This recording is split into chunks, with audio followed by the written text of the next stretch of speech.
Salut tout le monde, j'espère que vous allez bien les amis. On est parti pour une nouvelle vidéo. On va démarrer avec une date importante. Il y a 5 ans jour pour jour, Vinicius était présenté sous les couleurs du Real Madrid. 5 ans plus tard, l'opération est déjà une franche réussite. Et on espère que Vinicius restera pourquoi pas jusqu'à la fin de sa carrière du côté du Real. C'est en tout cas l'un de ses souhaits. Il se sent très bien à Madrid. Il est évidemment maintenant aussi vraisemblablement la tête d'affiche de ce Real Madrid depuis le départ de Karim Benzema. On continue avec les deux unes des quotidiens madrilènes. Marca qui fait sa une sur Tadej Pogacar. Ça concerne évidemment le Tour de France. On a aussi une petite information avec le début du mondial féminin pour la sélection espagnole. En ce qui concerne le Real, sur le côté droit du quotidien Marca, vous pouvez voir cette petite déclaration de Carlo Ancelotti. On en reparlera dans quelques instants. On continue avec la une du quotidien AS. La une cette fois-ci de AS est consacrée donc au début de ce mondial féminin du côté de l'Australie et la sélection espagnole qui arrive avec évidemment de réelles ambitions. On regarde les amis maintenant la liste des joueurs qui sont donc convoqués et qui sont actuellement du côté des États-Unis pour cette fameuse tournée de pré-saison sur le sol américain. Vous pouvez faire un petit arrêt sur image. Thibaut Courtois dans les buts accompagné d'André Lunin, Diego Pinheiro et Fran. On regarde aussi la liste des défenseurs. Carvajal, Militao là-bas, Nacho, Odriozola, Lucas Vazquez, Fran Garcia le nouvel arrivant, Rudiger et Ferland Mendy. Au milieu de terrain, Bellingham lui aussi nouvel arrivant, Kroos, Modric, Kama, Fede Valverde, Tchouaméni, Arda Güler, nouvel arrivant, Nico Paz, joueur de la Castilla, et donc sur le front de l'attaque, Vinicius, Rodrigo et les deux joueurs qui sont arrivés aussi cet été, Rossellou et Brahim Diaz. Comme vous pouvez le constater, Nico Paz est le seul joueur de l'effectif de la Castilla à avoir été appelé donc dans l'équipe première. Pas d'Alvaro Rodriguez donc pour cette tournée de pré-saison, ce qui est un petit peu surprenant puisqu'au final, en pur neuf dans cette liste des joueurs convoqués, nous n'avons que Rossellou, donc c'est un petit peu surprenant de ne pas avoir une deuxième option, surtout qu'Alvaro Rodriguez, on l'a vu tout de même un petit peu la saison dernière avec le club. Voilà, une décision un peu surprenante. On continue les amis avec une petite déclaration de Rossellou justement sur ce qu'il veut faire sur le terrain, sur ce que lui demande aussi Carlo Ancelotti, son rôle. Il nous dit: Ancelotti me dit d'être moi-même. Ce que j'ai fait ces dernières années est ce qui m'a amené ici. Il m'a demandé d'occuper la surface de réparation en tant qu'attaquant de référence. Je m'adapte un peu à l'entraînement, au jeu de l'équipe et à mes nouveaux coéquipiers. Il est évident qu'on n'aura pas le même apport sur le terrain entre Rossellou et Karim Benzema qui sont deux profils totalement différents. D'ailleurs, il y a très peu de profils dans le monde qui ressemblent à celui de Karim Benzema qui est un neuf, qui sait se morfondre aussi en tant que numéro 10, voire même mieux, il est capable aussi de redescendre encore plus bas. Karim, c'est quelqu'un qui est omniprésent sur le terrain. Là, Rossellou, c'est typiquement le profil d'un numéro 9 qui est quand même beaucoup plus dans la surface de réparation et beaucoup moins impliqué, on va dire ça comme ça, dans la création du jeu que ce que pouvait faire Karim. On regarde les amis quelques petites photos maintenant avec donc le vol en avion pour les merengues, Madrid, Los Angeles. C'était donc mercredi, ils sont arrivés dans la soirée de mercredi aux États-Unis, avec notamment les anciens Luka Modric et Toni Kroos qui se sont retrouvés. Et puis d'ailleurs, vous pouvez en profiter là sur toutes les photos que vous allez voir par la suite.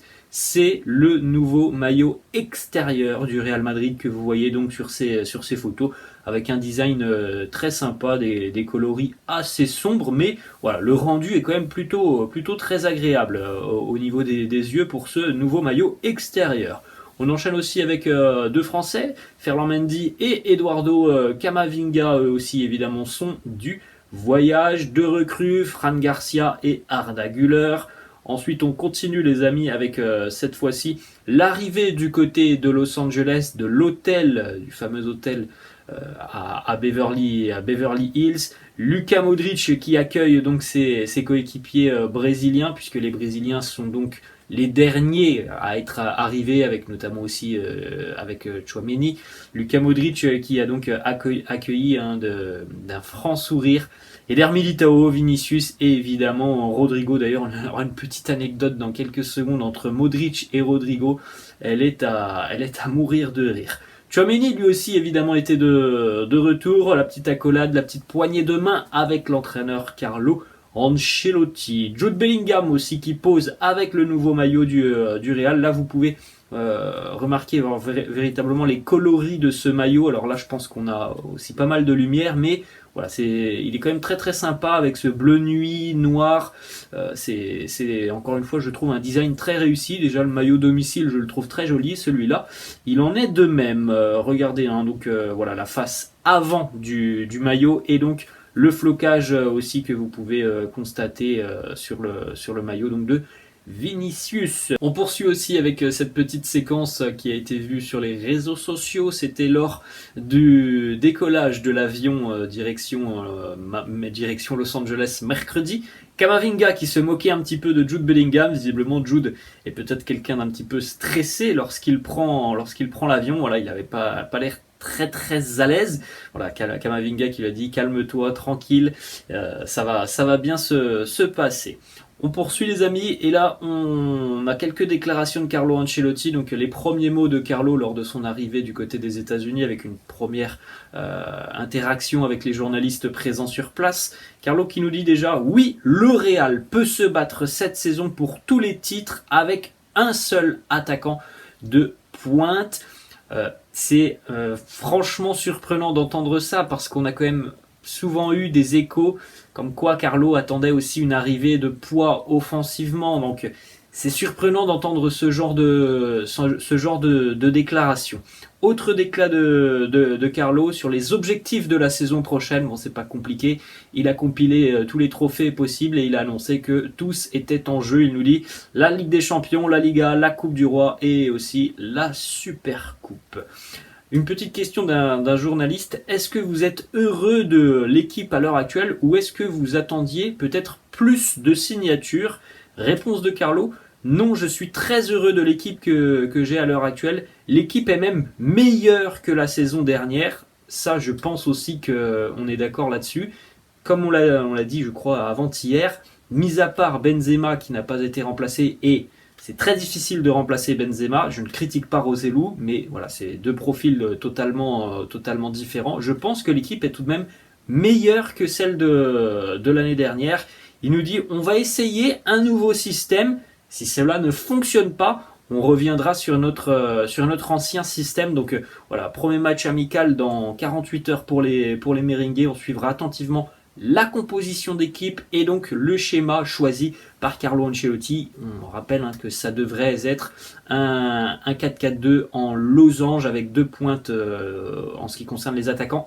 Après, reste à voir si ça sera Vinicius et Rodrigo parce que eux viennent tout juste d'arriver du côté des États-Unis, donc ils ont un entraînement dans les jambes, donc pas sûr que Vinicius et Rodrigo soient utilisés dès le premier match parce que voilà, physiquement ils sont pas encore au même point que les petits coéquipiers qui ont déjà presque une quinzaine de jours d'entraînement dans les jambes. Une petite déclat de Carlo sur Arda Güler, il nous dit il a beaucoup de qualité, je pense que les supporters du Real Madrid vont beaucoup l'apprécier. On enchaîne les amis avec cette petite photo assez sympa, l'accueil chaleureux de Luka Modric à ses coéquipiers, notamment les Brésiliens Eder Militao, Vinicius et Rodrigo, avec ce petit mot what a team, quelle équipe.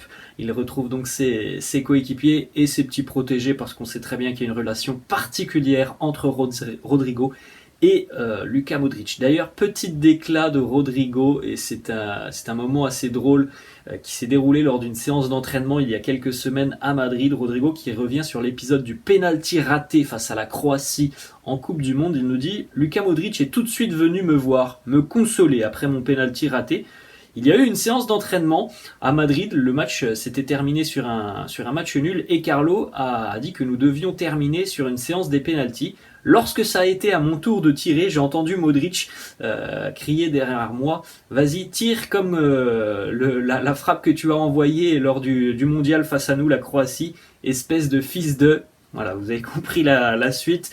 Mais bon, voilà, il y a toujours une très très bonne relation. Luka Modric, c'est quelqu'un qui est vraiment, c'est quelqu'un de très très chambreur dans un vestiaire. Il est très apprécié par ses coéquipiers. On poursuit les amis avec d'autres photos. Carlo Ancelotti qui a donc retrouvé aussi Vinicius. Grand sourire Vini pour le retour à l'entraînement. Le retour aussi, on n'en a pas parlé évidemment du portier, hein, Thibaut Courtois lui aussi. Hein, les vacances sont terminées. Tout le monde est présent hein, pour cette pré-saison dorénavant. Thibaut est arrivé lui aussi mercredi. Donc la pré-saison est officiellement démarrée du côté de Los Angeles. Vous voyez quelques petites images à côté de moi, d'entraînement physique, beaucoup de ballons aussi pour l'effectif. On regarde cette photo aussi assez sympa, Luka Modric qui a déjà pris sous son aile le jeune Arda Güler. On a vu des petits moments vidéo entre les deux joueurs, des petites mains dans les cheveux de Arda Güler de la part de Modric, de grands sourires entre les deux joueurs.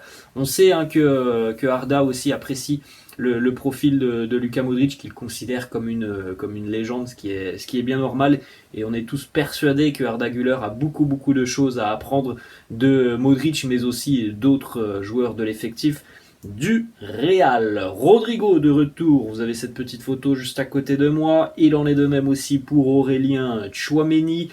David Alaba aussi, on n'en a pas parlé, hein, mais l'international autrichien est lui aussi de retour du côté de Los Angeles.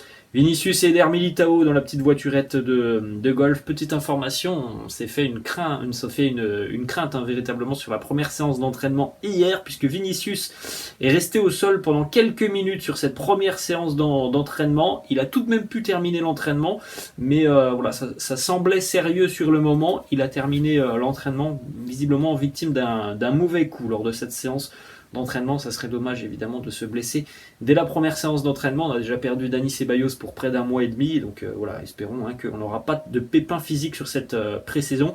L'année dernière, hein, les amis, si on se souvient bien, il me semble hein, que du côté des États-Unis, on avait déjà eu quelques pépins physiques, quelques joueurs qui avaient dû écourter leur entraînement, notamment, si je ne me trompe pas, Dani Carvajal et bis repetita, puisque dès la première séance d'entraînement, selon des sources proches du club, Carvajal n'a pas pu terminer cette séance en cause des problèmes de dos. Lui aussi, Dani Carvajal, c'est quelqu'un qui a malheureusement beaucoup de problèmes au niveau du dos. Il est souvent gêné au cours de la saison. Et voilà, ça l'a déjà empêché de terminer le premier entraînement hier. On termine les amis avec une petite information qui concerne un joueur de la Castilla qui quitte définitivement le Real. Carlos Dotor, capitaine de la Castilla, quitte le Real et s'engage donc du côté du Celta Vigo jusqu'en 2028. En Liga, hein, donc Carlos Dotor n'a pas eu pour le moment l'indemnité de transfert et surtout le mode de fonctionnement de ce transfert. Est-ce que le Real a inclus une clause de rachat? Est-ce que le Real garde 50% des droits du joueur? Voilà, pas eu d'informations là-dessus. En tout cas, il quitte le Real et on en saura certainement plus voilà, d'ici 24 ou 48 heures sur la situation de Carlos Dotor, que l'on retrouvera certainement cette saison en Liga. En tout cas, on lui souhaite d'avoir du temps de jeu du côté du Celta. Voilà les amis, la fin de cette vidéo, j'espère que ça vous a plu. N'hésitez pas comme d'habitude à lâcher un petit pouce bleu, n'hésitez pas non plus à vous abonner à la chaîne. Je vous laisse, je vous dis à la prochaine. Ciao.